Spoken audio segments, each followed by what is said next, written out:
Welcome to Physics. Today we are continuing our discussion on Chapter 2. This is lesson number 11. To begin with our discussion of velocity, I'm going to use one of the problems that we had in our homework. We had to figure out how fast Odina was moving in the problem. We took her distance and we divided by the time that it took her to travel that distance in order to find her speed, or in that case, her velocity. So the farther distance you go in a same amount of time, the faster your speed or velocity is. As an example, let's just say I'm running a 100-meter dash. Let's say it takes me 20 seconds to run that 100 meters. Well, if I take the 100 meters and I divide by the time of 20 seconds, that gives me 5 meters per second. So I am running at 5 meters per second.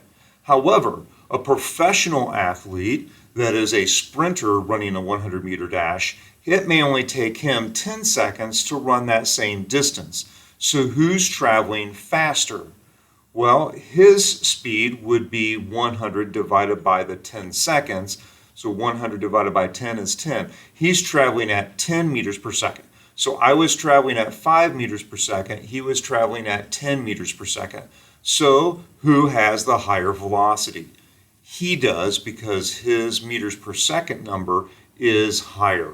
So velocity is the amount of displacement, and the time interval must be known because we're going to take the amount of displacement and divide by that time interval. If the time is on the x-axis and the displacement is on the y-axis, the object with more velocity will have a steeper slope. So that brings us to the discussion of slope. In mathematics, you probably have heard something like rise over run, or the change in y over the change in x.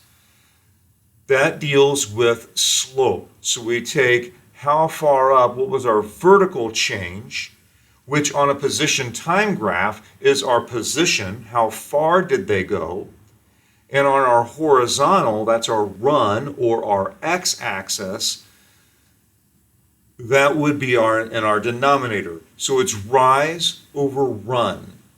So if I have a steep slope, that means they have a higher velocity. In my previous example, where I was running at 5 meters per second and the professional runner was at 10 meters per second, our slopes would look something like this. My slope would be like this, their slope would be like that.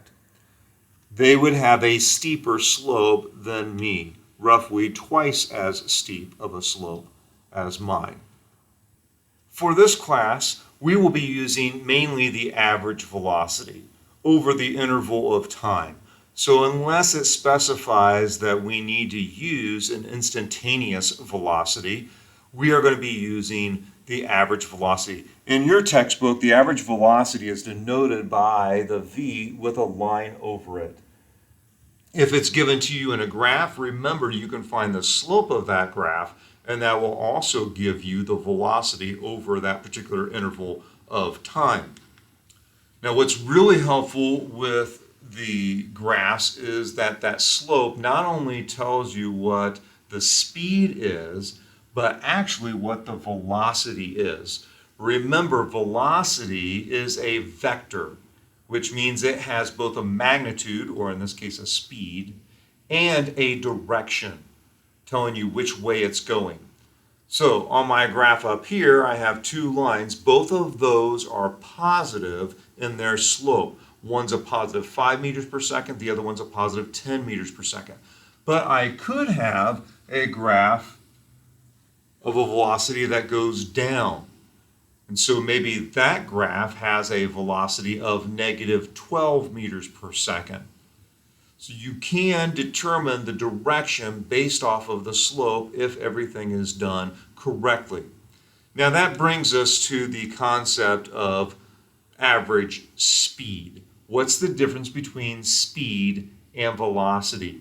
Well, velocity has a direction, speed does not. As I was traveling here, it was heavy rainfall this morning when I was coming in.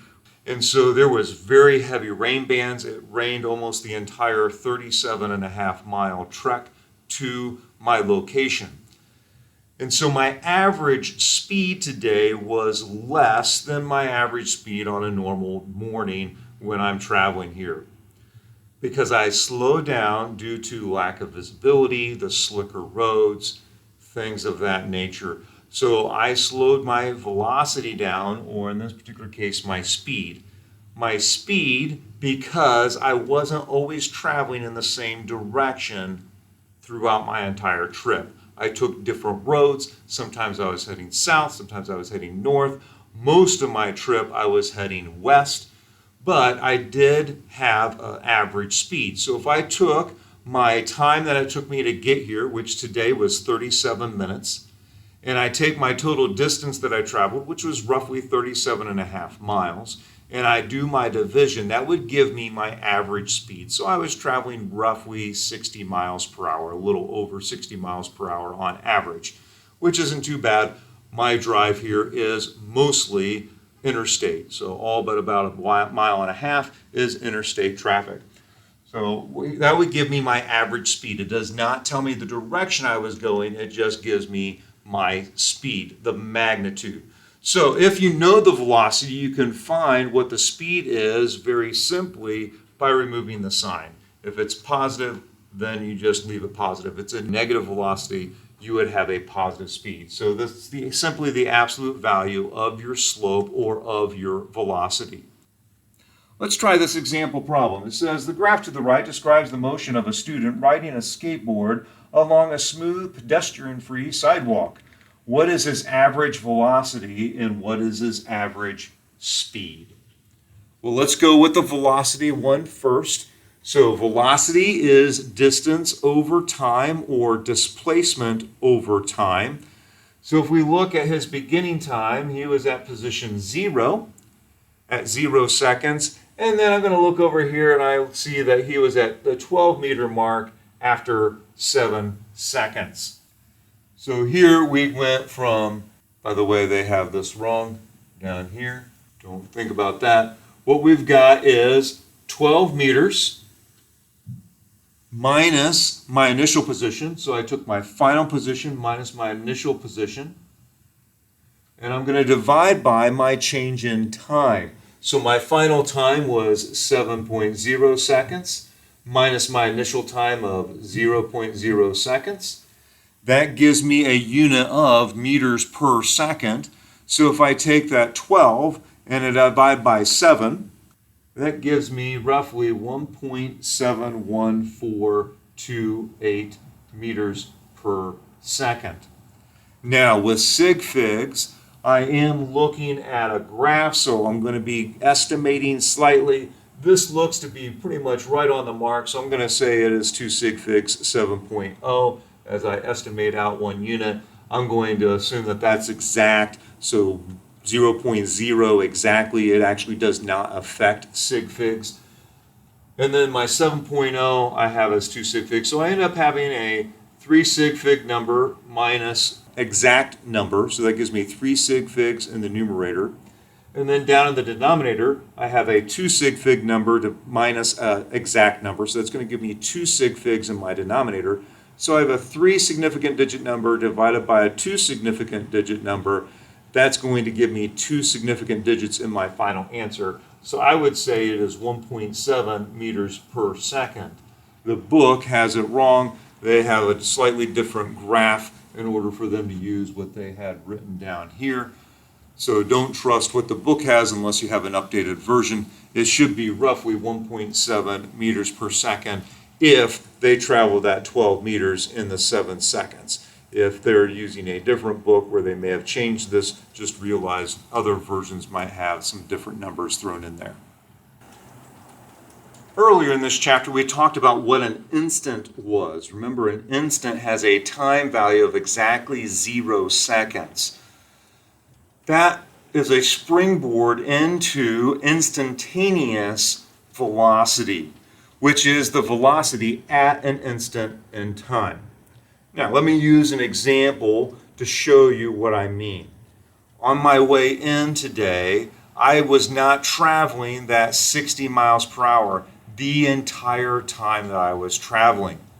There were times where I slowed down. There were times that I sped up. Today, mostly I hit the lights green, so I really didn't have to stop that often. Most of my trip is on the interstate. So the traffic was light this morning, and therefore I was able to keep a fairly good cruising speed. So while on the interstate, I was traveling faster than 60 miles per hour because in town I was traveling less than 60 miles per hour. We just figured out what my average speed was. However, if we take a look at instantaneous speed, it would be a little bit different. You're going to speed up, you're going to slow down. When we're on the interstate even, you get behind somebody that's going slower than you, you've got to release your accelerator and slow down a little bit. Perhaps you might increase your speed if you're passing someone to get around them and get back out of the left-hand lane, passing lane. So instantaneous velocity, even as I'm getting on the interstate, going on the on-ramp, I'm accelerating. So my speed is changing. My velocity is changing. My distance is changing. So I might have a graph, if I were to take a look at my position time, might look something more like this. And where I'm speeding up here, I'm slowing down here. My instantaneous velocity would be, well, what is my speed or my velocity at that particular point right there? The way we typically figure that out is by using the tangent at that point. And then we can figure out the slope of that particular tangent line. So instantaneous velocity is the velocity at a particular moment in time because the object is likely increasing and decreasing in speed. The velocity at a particular instant is called the instantaneous velocity. We are not going to deal too much with instantaneous velocity. There are some times throughout this year that we will, but most of the time we're going to be looking at the average velocity. So I'm not going to spend a whole lot of time on instantaneous velocity. So let's take a look at the last portion of this chapter. We're going to go back to motion diagrams for just a moment. If you think of a motion diagram like the particle diagram, we can determine some of the average velocities based on a particle diagram. Now, as an example, let's just say I have some particles here. What would you say is happening with whatever this particle model is indicating? Well, if we took a look at the individual vectors between the points, this vector would be roughly that long. This vector, a little bit longer. This vector, even longer. This vector, even longer. So what's happening? Well, if those vectors are representing the motion of an object during equal time intervals, that would make us conclude that the object is speeding up. Here's another analogy. Let's just say you're in a car and you're traveling down the road and you have a spray can of paint. And you're driving, or somebody else is driving, and you're in the passenger seat. You have your window rolled down, and there's buildings or maybe some of those concrete barriers that are right next to the vehicle. And as the person is driving, you stick your hand out and you spray for 1 second, and then you let up for 1 second. And then you spray for 1 second, and then you let up for 1 second. And you spray for 1 second, you let up for 1 second.